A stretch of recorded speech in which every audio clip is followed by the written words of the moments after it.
What's up, YouTube? It's your boy, it's your homie, Futuristic Mike. Welcome back to another Power Book 3 Raising Kanan video. Now, this is going to be the review and recap for Power Book 3 Raising Kanan, Season 2, Episode 4, titled Pay the Toll. If you're a fan of Power, hit the like on this video. If you're new to my channel and this is the first time you're finding me, subscribe and turn on those post notifications so when I post videos on Power Book 3 Raising Kanan, you get them.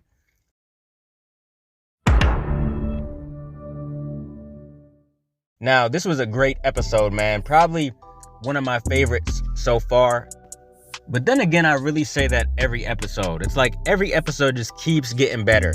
And I can't help myself. I have to say that, it's my favorite episode because this show just keeps on getting better every time. Now, but for real though, this episode was really good, really solid. I'll give it a 9 out of 10. The last episode was crazy. We had Unique kidnapping Juliana, trying to get Rock's attention. He definitely got Rock's attention, but he just wanted peace. They met up and they decided on a truce. We also had Rock lying to Kanan, and she just won't stop, man. There's a lot of crazy things happened in the last episode, but this one was really good, man. When the episode first starts, we see this shipment. There's this truck with Rock's drugs on it, and it's jacked by these Italians in New Jersey. They beat the driver like crazy, man. They beat the brakes off of him. And they told him not to cross that bridge without paying the toll. And I forgot what the dude's name was, the dude that's in charge. I forgot exactly what they said, but apparently, they can't be over there because that's the Italians' territory. Now we see Rock and Cartier Farid at his art gallery. And he's surprised that she met up with him because he didn't think that she would give him the time of day or whatever. And she's learning what he uses the gallery as. He's rinsing his money and stuff, cleaning his money. So she admires what he does. Symphony was in this episode, but I don't know how much further it's going to go with him and Rock. It seems like things aren't going to work out. And I can almost guarantee that Rock is going to become involved with Cartier. Now we see Marvin drive Kanan up to this prison where his uncle Vernon is doing time or whatever. Kanan wants to know more about DEF CON. He wants to know about his father, or his so-called father, because Detective Howard is going around saying that he's Kanan's father. Kanan wants to know the truth, man. He's digging deep for answers. And Vernon is in there, trying to convince him. Because Kanan asked the question if DEF CON is really his father. And Vernon is like, man, why would you ask me something like that? Of course you are. You got his eyes and everything. But he was just telling Kanan that it's time to get out there. It's time to hustle, really make that money and stuff. He said, don't forget about me, my commissary and stuff. And that was pretty much it. But he didn't say enough, in my opinion, to really convince Kanan. Kanan, he's young. He doesn't know everything that's going on, but he's not stupid. Now, Rock meets up with Marvin and Lou, and Kanan is there as well. They tell Kanan to go in the spare room while they talk business. And Rock wants to set up a meeting with the Italians because she's not happy about what happened to her truck. But Kanan is in the room and he opens the closet and he finds a whole bunch of boxes of shoes, Nikes, all kinds of stuff. And he opens one box and there's all kinds of cash.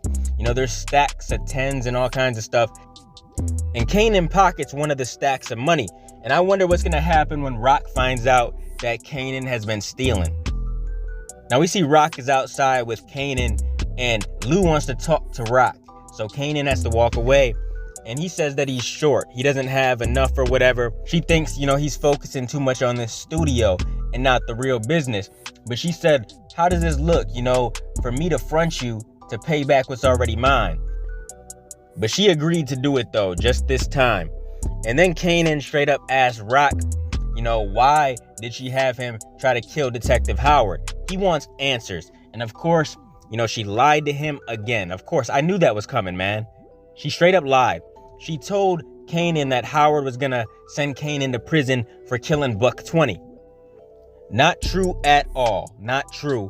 And the end of this episode is crazy, man. We're gonna talk about that later, but Kanan, he's not stupid. He wants answers, and we see that at the end of this episode. Let's just say things are gonna get real crazy around here. Now we see Juliana in the store, and Unique shows up there.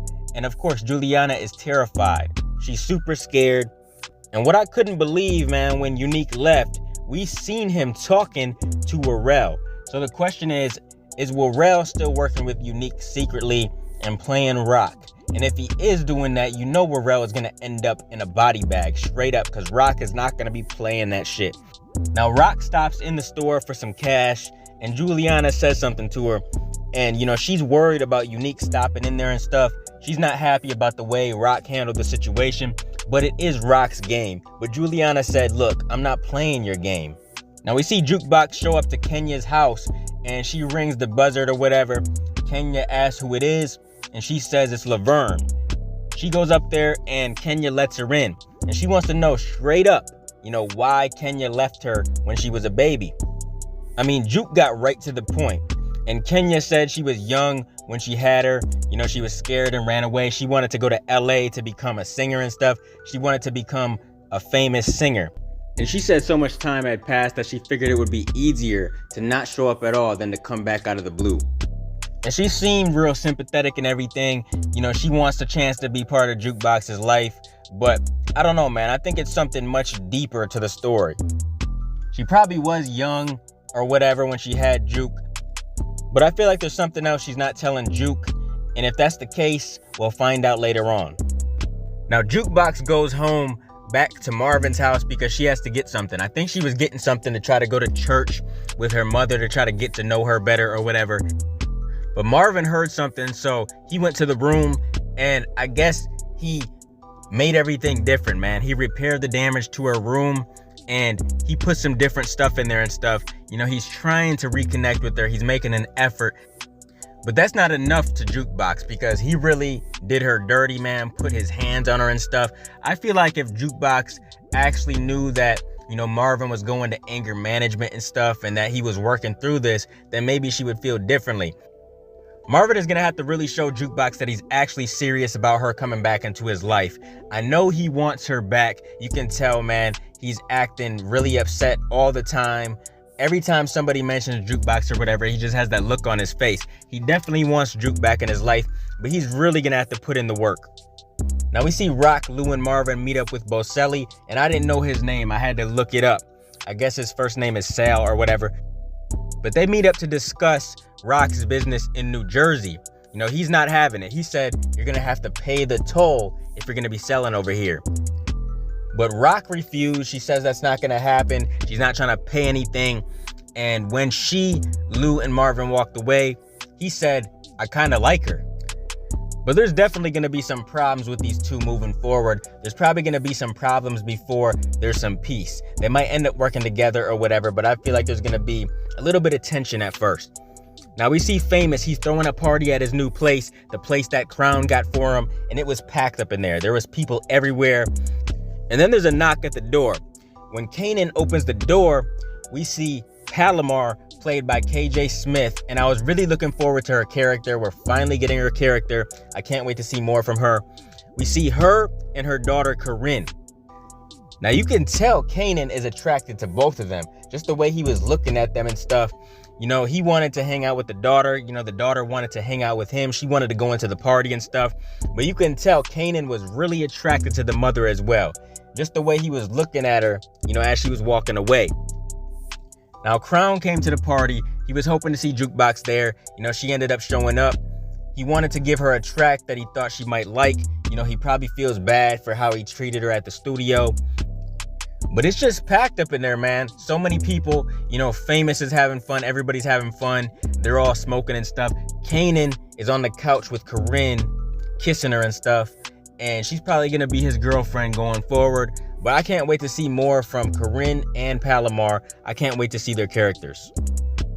Now we see Cartier meet with Lou at the studio. And I guess he got him a new soundboard and everything. So Lou is happy with that. Cartier is looking out. These two relationship is going to be interesting going forward, man. I can't wait to see more of Cartier. I'm really loving his character so far. Now we see Rock is at this house. She wants to be in a nicer house, her and her family, and she asks Symphony to come with her. And of course, she manages to seduce him. They don't show anything, but that's what happened. At least I don't remember them showing anything. I remember Rock saying, let me show you all these bedrooms or whatever. And Rock wants to know more about what happened the night she had Symphony drive Kanan out of town. He doesn't really have much to say, but he does say to Rock, He's like, look, what is this thing with me and you? He said, you once said that I was like your vacation, but I want to be somebody's home. So he pretty much told Rock that, it's over. He said, can you just please leave me alone? He doesn't want nothing to do with Rock anymore. I mean, he has feelings for her and stuff, but it just can't work out between these two. Symphony wants to be all in, man. He wants everything that comes with the relationship and stuff, and Rock just ain't that committed. So Symphony pretty much broke things off with Rock. Now we see Detective Burke, man. She comes in to talk to Unique. He's on the phone scheming, man. He's on the phone with the Italians.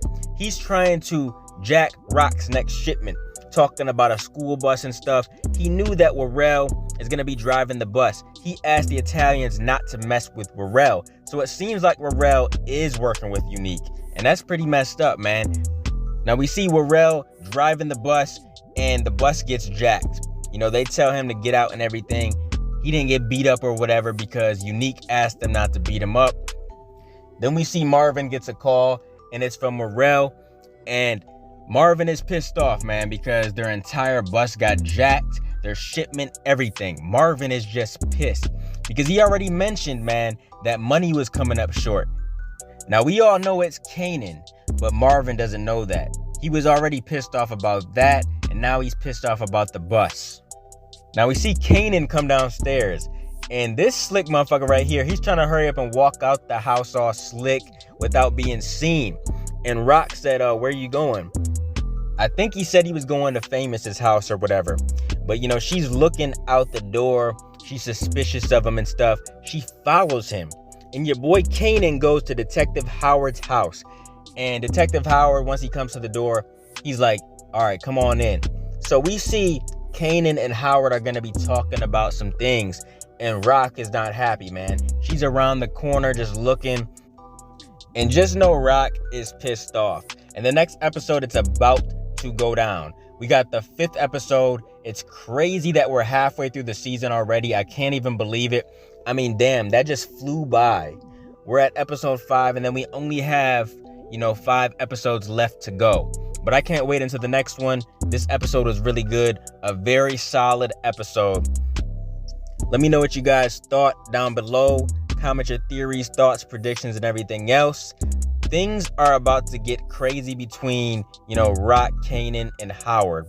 I don't know if Rock is going to try to kill Howard herself, but she's most definitely going to make a move. I don't know what's going to happen. I hope Howard is on the show to stay for a while, for at least a couple more seasons. I love Howard's character, and they better not have Rock do something to him. But I can't wait to see what happens next. I really want Kanan and Howard to have a good relationship. I mean, it's probably not going to stay that way, but I at least want to see that for a little bit. But yeah, comment your thoughts down below. Keep supporting your boy, and I'll be continuing to bring y'all Power Book 3 Raising Kanan content in the future. Make sure you guys like, comment, and subscribe, and smash that notification bell so you can never miss a video. If you guys want to donate to the channel, I got links below to the PayPal and Cash App accounts. Hope you guys enjoyed the video. Let me get out of here, y'all. It's your boy FuturisticMike, and I'll talk to you on the next one. I'm out. Peace.